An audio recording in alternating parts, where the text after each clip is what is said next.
Matthew 9:18 through 26. I just want to give you a note that I'm also going to reference the accounts, this same account in Mark and Luke. It's one of those parables. It's not a parable, it's one of those stories that's contained in Matthew, Mark, and Luke. Let us read. While he spake these things unto them, behold, there came a certain ruler, and worshipped him, saying, My daughter is even now dead. But come and lay thy hand upon her, and she shall live. And Jesus arose and followed him, and so did his disciples. And behold, a woman which was diseased with an issue of blood 12 years came behind him and touched the hem of his garment. For she said within herself, I mean, knows that sometimes you got to talk to yourself. She said within herself, if I may but touch the hem of his garment, I shall be whole. But Jesus turned him about, and when he saw her, he said, Daughter, be of good comfort. Thy faith, say thy faith, hath made thee whole. And the woman was made whole from that hour. And when Jesus came into the ruler's house and saw the minstrels and the people making a noise, he said unto them, Give place, for the maid is not dead, but sleepeth. And they laughed him to scorn. But when the people were put forth, he went in, and he took her by the hand, and the maid arose. And the fame, I say the fame, and the fame hereof went abroad into all that land. May the Lord add a blessing to the reading of His Word. You may be seated this morning.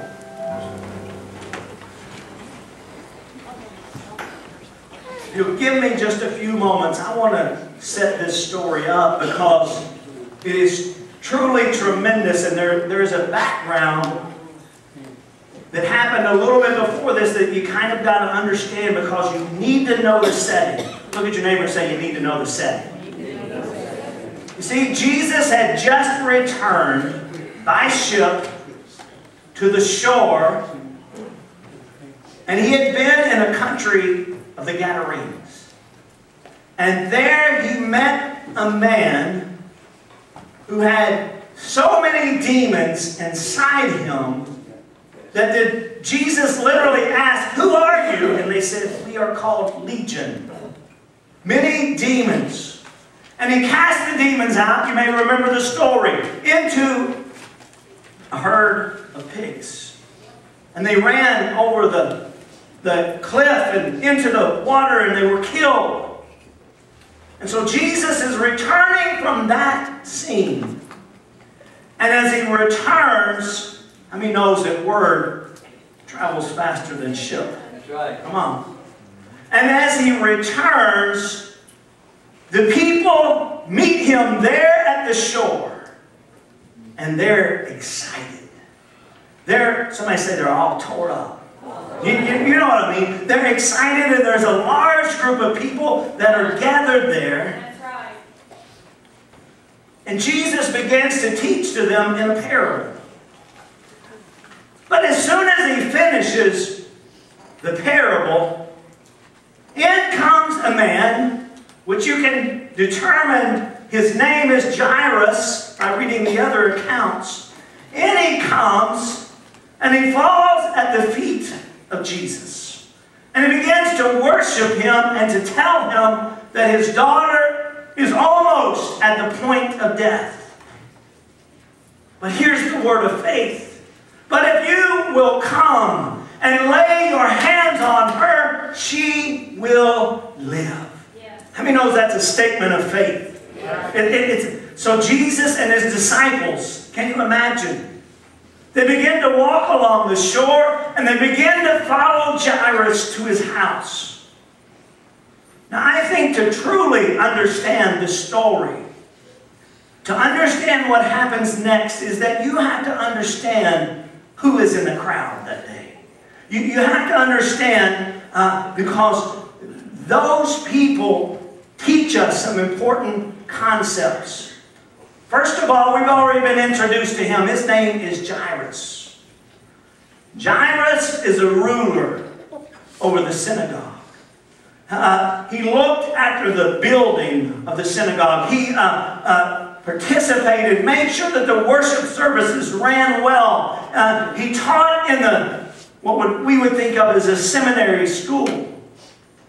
And he, every Sabbath, set up a rabbi to come and to teach. You see, there was probably not anyone more versed in the religious customs and traditions than Jairus.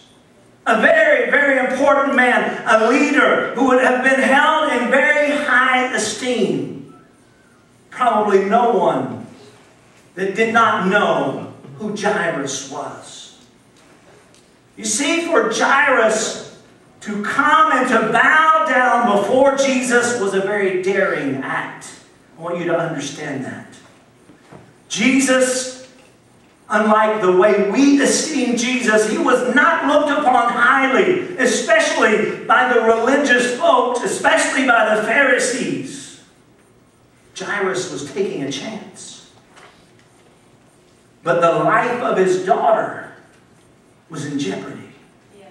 And there was a desperation inside of him that outweighed any political or religious agenda that he might have. Then there's the woman. The Bible doesn't even give us her name. And the very fact that it doesn't give us her name tells us something about her and her importance to the people. She was sick, the Bible tells us, for 12 years. The same sickness over and over again, day after day. And due to the nature of her sickness, she was considered unclean. Now, I don't mean unclean like she didn't take her Saturday morning shower, folks. I don't mean that. We've all gotten a little dirty before, but what I want to tell you is that she was untouchable. She had this disease that made her unclean from a religious and a social standpoint that totally alienated and isolated her from being touched by people. Yes. And if she had been married, she was probably divorced by this time. Alienated from her family and from her children. She would not have even been allowed into the synagogue where Jairus taught. It's doubtful that Jairus and this woman ever knew each other. For 12 years, imagine this. Trying to get cured from a terrible sickness. She sold all of her possessions. She spent all of her money on physicians. And the other gospel accounts, it says she suffered many things at the hands of the physicians. How many knows there's only one great physician? Amen. And all the rest are but practicing medicine. And so she suffered many things at the hands of the physicians. And she was not getting better. She was getting worse. As we look at Jairus and the woman, from a social and an economic standpoint, they could not be any different at all. Jairus, so well known, so esteemed, respected in the community, and he literally could come to Jesus and expect that Jesus would go with him to his house to heal his daughter. But the woman, her condition required that even if she was to approach Jesus, then the only way, and she wasn't supposed to do it this way, was to sneak in and to come in from behind. Jairus, well off, well-to-do, respected, well-to-do financially, and this woman, poor. While they're so vastly different, what I want to cue on today, what I want you to understand is that we may be vastly different from each other. But they both came to Jesus in their hour of desperation. You see, we may have vastly different social, economic situations, but when we get to the point of desperation, it's that point that we all approach Jesus in the same manner, in our desperation, when we need God, when we need Him, and no one else will do. Not the physicians, not anybody can help but Jesus. You see, there's a desperation in their heart, in their voice, and they both have tried everything that they know, but there's no difference. As a matter of fact, it's getting worse. And without Jesus' intervention, their situations were both hopeless. They were both in a state of desperation, emotionally drained. Anybody ever been there before? In a state of desperation. It was their last chance, their last ditch effort, and they were likely both to be wondering, is it too late? Is it too late? Is it too late? How many of you have ever been in a situation where you wondered, oh, it's so bad, it might be too late? That's what I want to preach on today, is it's never, say it with me, it's never too late. And I don't want to bust into this thing. I want you to understand. Let's look at one other group of people. It's the crowd. No one ever preaches about the crowd.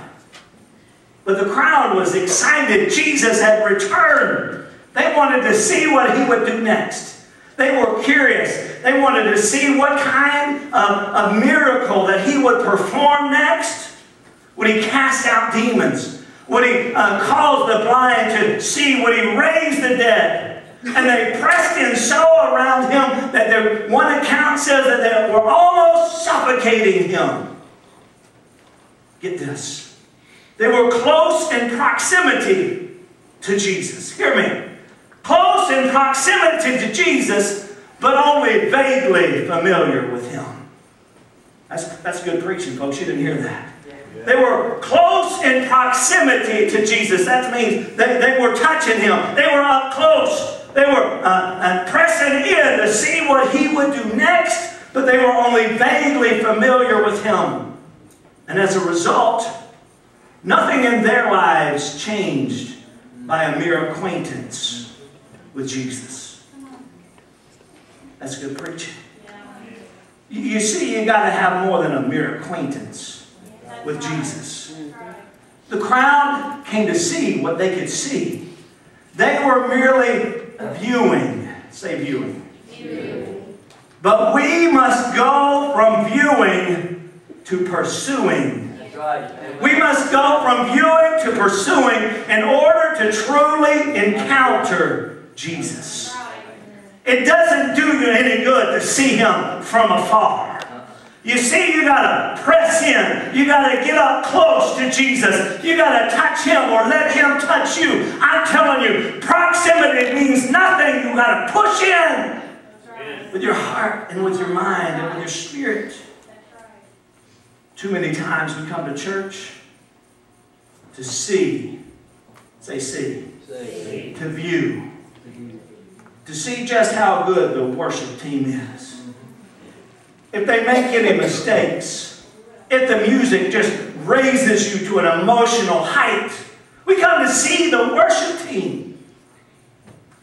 Some of you might even come to see what that crazy pastor down there at Crosspointe Church is going to do next. Is he going to have a sword or a shield in his hand? Is he going to come running in? Some come to view or to see what the pastor is going to do. Some of you might come to see what Sister Susie's wearing today. Some of you might come to see how Brother Jake shouts or praises God. Let me tell you this, church was not meant to be a spectator sport. We must go beyond viewing to pursuing. Jesus.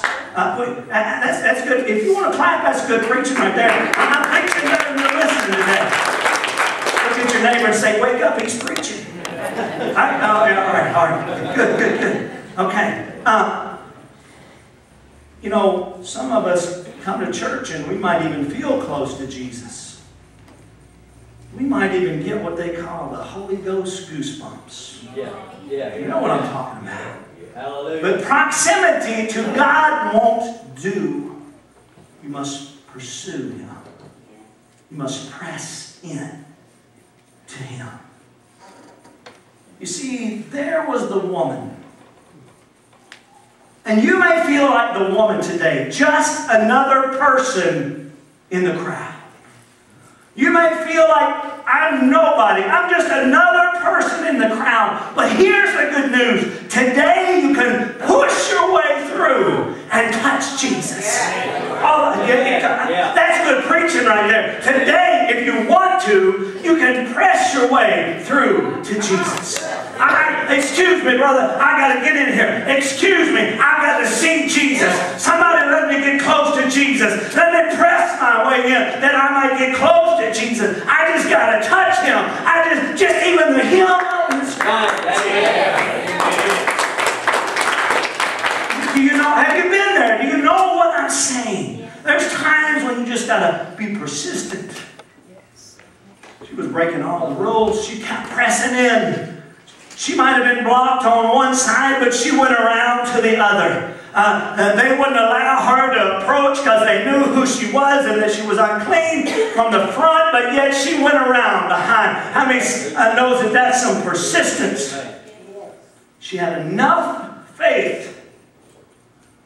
Doesn't say that she was a giant of faith, but she had enough faith that she said, if I just touch the hem of His garment, I don't have to do everything just right. I want you to hear this. I don't have to have on just the right clothes. I don't have to praise and worship and pray like anybody else. But if I can just touch Jesus, if I can just press in and touch Him, that's where she was at. She had to. She was in desperation. She wasn't supposed to be there. She was probably afraid that she was going to get caught. But she pressed in. She may have been discouraged by life and where it had taken her. But she began to talk to herself. If I can just touch the hem of His garment. You see, sometimes you got to talk to yourself. You got to say, self, it's time to straighten up. It's time to believe God. It's time to press in. And you have to, sometimes, David the psalmist even said this, that you have to encourage yourself in the Lord. That's what he said. You see, too many times, and I touched on this last week, we let our fears and our problems hold us back and keep us from God. For the woman and for Jairus, get this, the determining factor was faith. Faith brought them to Jesus. Faith caused them to keep going on when anybody else would have stopped. Faith helped them overcome their fears. Faith brought them to victory. You see, genuine faith involves action. Let me say it again. Genuine faith involves action, or faith without works is dead. Sometimes you got to just keep on, keeping on, pressing in, saying, I've got to get to Jesus. It's that faith. I want to tell you, it wasn't something magical about Jesus' garment. I want you to understand that. Jesus said, who touched me? Do you really think He didn't know who touched Him? He knew, folks. But He wanted the woman and Jairus and the whole crowd that day to understand that it was faith that made the difference for her. It was faith that got her through. It was faith that caused her to be healed. It's faith. Look at your neighbor and say, it's faith. It's faith. By faith hath made thee whole. It was our faith in Jesus. It was Jairus' faith that changed the situation. Understand this. This account reads as Jairus already knew that she was dead. The other two read that he learned about his daughter dying on the way to his house. And Jesus said, as soon as the man heard it, believe. He said, be not afraid, only believe. You see, I believe, as many of us would have, that Jairus, when he heard the news, he had a moment of fear. He had a moment of doubt. How many have ever been there? And if we let it, it will grip our hearts and it will take us away from what the Lord is trying to tell us. But understand this. The message came that your daughter has died. But Jesus immediately gave a new message. Jesus immediately gave a new report. He said, do not be afraid, only believe. In other words, folks, which report are you going to believe? Whose report are you going to believe today? Are you going to believe the Lord? Or are you going to believe the message that comes that says, she's dead, it's hopeless, give up. You might as well not even disturb the master. That's right. I'm telling you, it's never too late. Look at your neighbor and say, it's never too late. Don't be seized or struck down with fear. Keep on believing what the Lord's told you. Jairus and the woman both approached Jesus understanding his authority. Jairus said, if you'll just lay your hands on my daughter, I know she's going to be whole. The woman recognized Jesus' authority, that I could just touch the hem of his garment. Both of them assumed a position of worship, bowing before him. Bowing. You see, this is truly significant for Jairus. The man who was all about religion and custom and tradition. There comes a point, you got to hear this, hear it intently. There comes a point when religion and religious activity have to bow in the presence of God Almighty. There comes a time when religion and religiosity has to bow in the presence of Jesus Christ. Do you understand what I'm saying? It's not about religion. We like to sing, give me that old time. No, don't give me old time religion. Give me a new relationship with Jesus Christ. It's about relationship. Look at your neighbor and say, it's about relationship. It's about relationship. You see, they broke the rules. My wife is a rule follower of the rule followers. She won't let me get away with nothing. No, I'm not saying that because of that. But these rule breakers got Jesus' attention. Let me tell you this. Desperate people aren't concerned about the rules. Desperate people aren't concerned about the rules. If you meet somebody who's desperate, they don't want to hear how they need to come to church 3 times, sing 6 gazillion songs, get just in the right place. They want to hear about Jesus who can make a difference in their lives.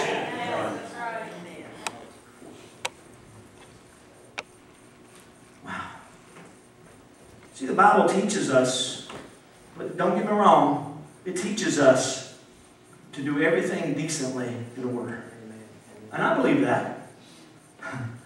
But I long for the day, folks, when people are so desperate for God, that even before the altar call, that when the service starts up and we begin to worship, that they approach God, that they come to the altar, that they come out of their desperation because Jesus is all right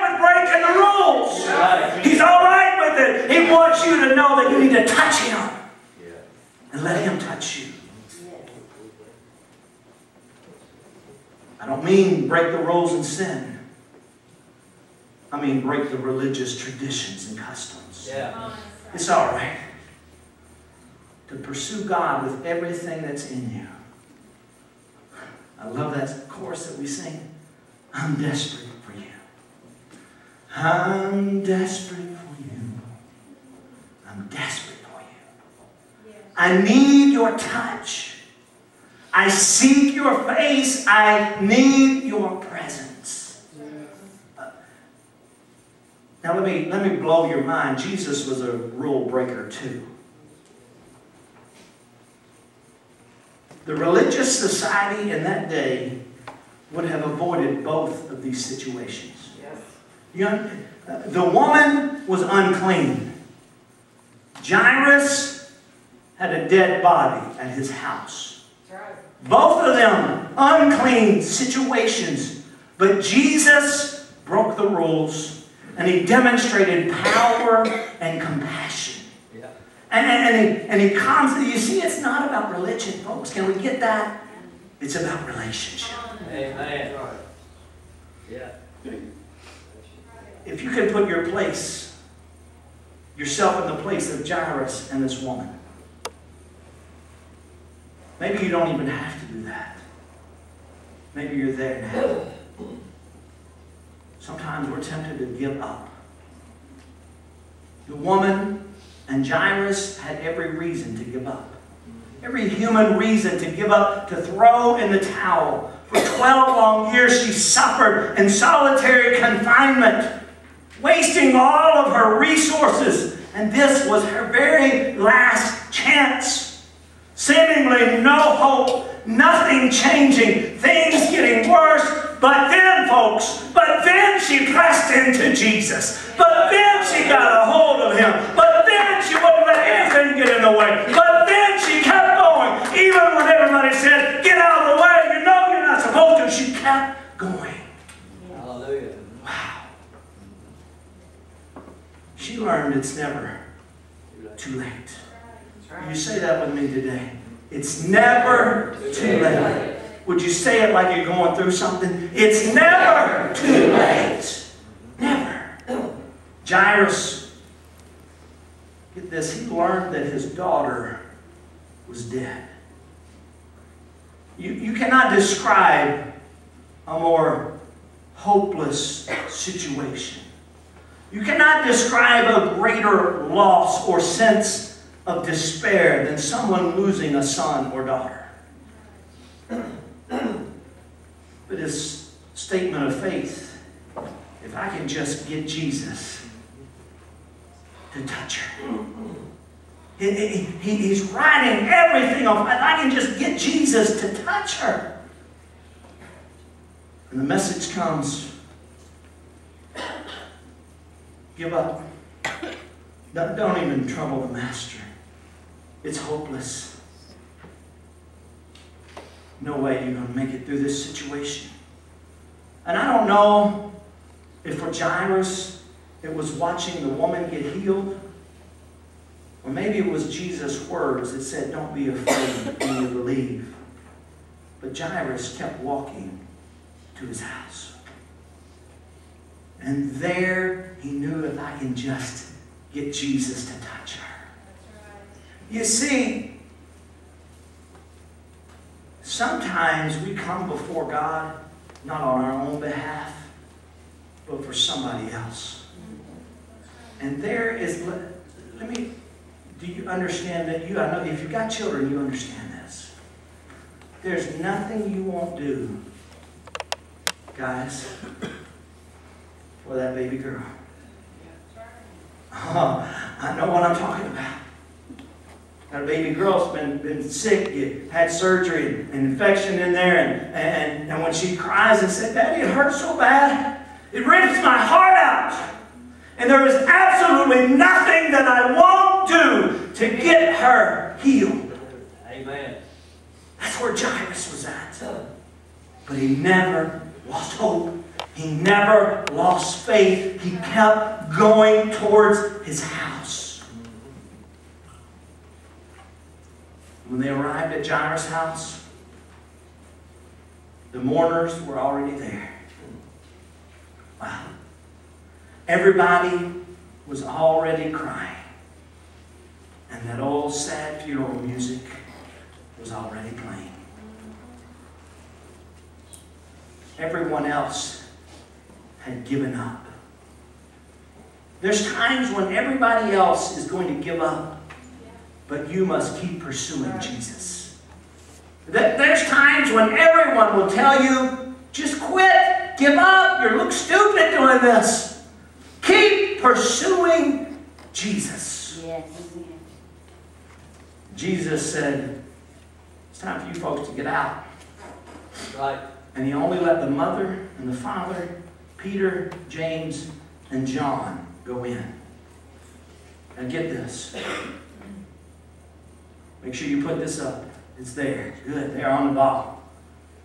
There are times when your situation is so desperate that you can't have any naysayers around. You need to tell them to get out. You need to say, talk to the hand. Do you understand what I'm saying? When somebody else comes to you and says you might as well give up, but you know you've heard from God. You know you've heard Him say, just believe. You know that He's going to work a miracle in your life. You got to say, get out of my face. Get away. I'm going with Jesus. Get away, no sayers. Right. Because you got to keep pressing in. Put the rest of it up there. And there are times when you have to surround yourself with people who can believe for the impossible.